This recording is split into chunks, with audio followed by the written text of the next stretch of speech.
नमस्कार दोस्तों, कैसे हैं आप सभी। ये क्वेश्चन मैंने RS अग्रवाल की संख्यात्मक अभियोगिता किताब से लिया है और इसको बहुत ही आसान ट्रिक्स और जल्दी समझाने का प्रयास किया गया है। दोस्तों, यहाँ हमें बताना है कि a का मान जो है निम्न में से क्या हो सकता है। a बराबर 3 या फिर a का मान 3 और 4 के बीच में होगा, या फिर a का मान 3 से ज़्यादा होगा, या फिर a का मान 2 और 3 के बीच में होगा। तो इस क्वेश्चन को हमें सॉल्व करना है, वो भी सिर्फ 5 सेकंड में, और बताना है कि इसका आंसर क्या होगा। तो चलिए हम इस क्वेश्चन को सॉल्व करते हैं। पहले हमें क्या दिया गया है कि a इज इक्वल टू क्या दिया गया है, √3 प्लस √3 प्लस √3, और ये कहाँ तक गया है, इन्फिनाइट तक गया है। तो यहाँ a का मान, अगर ये देखिए इतने को हम a लिख सकते हैं क्योंकि ये इन्फिनाइट तक ही गया है। तो इसको हमने लिख दिया a is equal to √3 plus a, मतलब कि जो ये फर्स्ट वाला 3 तो हमने यहीं लिखा, पर जो ये सेकंड 3 से ये गए थे इन्फिनाइट तक, तो इतने का मान हमने क्या लिख दिया, a, क्योंकि ये a बराबर, यही बात तो है ना, है कि नहीं है। तो यहाँ हमने लिख दिया, इतने के बदले क्या लिख दिया, a लिख दिया।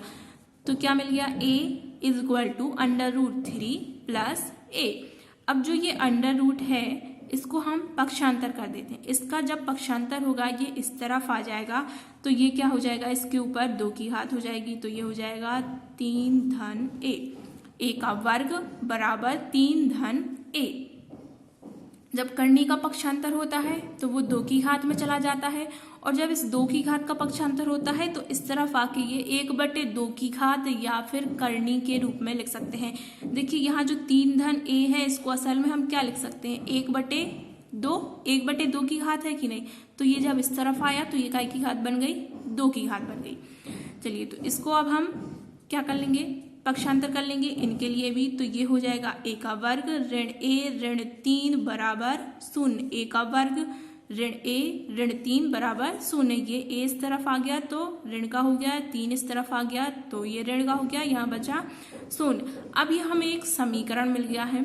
इस समीकरण को हमें इस प्रकार से तोड़ना है कि गुणा करने पर ऋण का 3 आए और जोड़ने घटाने पर ऋण का a मिले। गुणा करने पर ऋण 3a का वर्ग मिले और जोड़ने घटाने पर हमें ऋण का a मिले। तो मित्रों, जब हमें ऐसी कोई संख्या नहीं मिलती है तो हम एक सूत्र का उपयोग करते हैं, और वो सूत्र है ऋण b धन करनी के अंदर b का वर्ग ऋण 4ac बटे 2a। ये सूत्र आपने पढ़ा होगा। ये सूत्र हम इस्तेमाल करते हैं। तो चलिए, यहाँ पर a का मान जो है वो कितना है, a का मान 1 है। a का मान कितना है, 1। इस समीकरण में a का मान कितना है, 1 है। इसके आगे क्योंकि कोई संख्या नहीं है तो कितना है, 1 है। फिर आता है b का मान, तो b का मान यहाँ पे देखिए ऋण है, तो ये हो गया ऋण, और a के आगे कोई संख्या नहीं, मतलब कि कितनी है, 1, तो ऋण का 1 हो गया।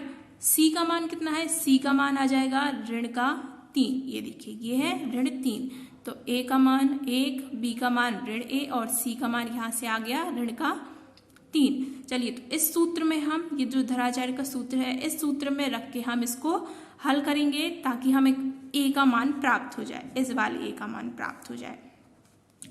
इक्वल टू, अब है माइनस का b, माइनस, और b का मान कितना है, -1 प्लस √ b का स्क्वायर, मतलब कि -1 का स्क्वायर, -4, a मतलब कि 1, c मतलब कि 3, c का वैल्यू क्या है, -3, और अपॉन में आ जाएगा 2a, a का मान कितना है, 1,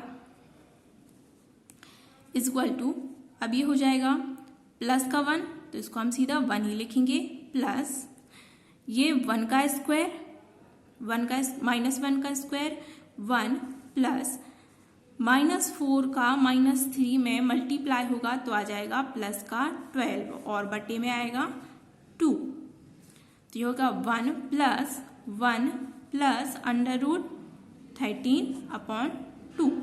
अब देखिए यहाँ पे क्या वैल्यू मिल गई हमें, √13 है, तो क्या इसकी वैल्यू हम एकदम नहीं निकाल पाएंगे। तो हम कहाँ देखेंगे कि देखिए √9 का वैल्यू क्या होती है 3 और √16 की वैल्यू क्या होती है 4।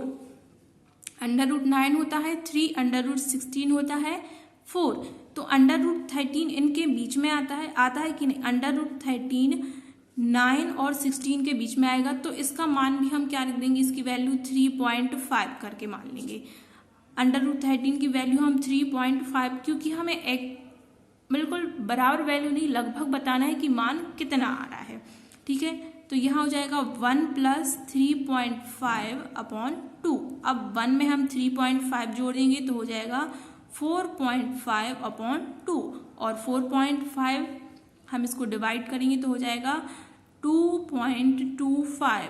तो ये 2.25 वैल्यू निकल के आ गई है, ए की वैल्यू निकल के आ गई। तो यहाँ ऑप्शन हो जाएगा हमारा 4th राइट हो जाएगा, क्योंकि 2.25 जो है वो 2 और 3 के बीच में रहता है, 2 और 3 के बीच में आएगा 2.25। ठीक है ना। देखिए ये समझाने में थोड़ा टाइम लगा, बट जब आप खुद सॉल्व करेंगे तो आपको बहुत ही कम समय लगने वाला है।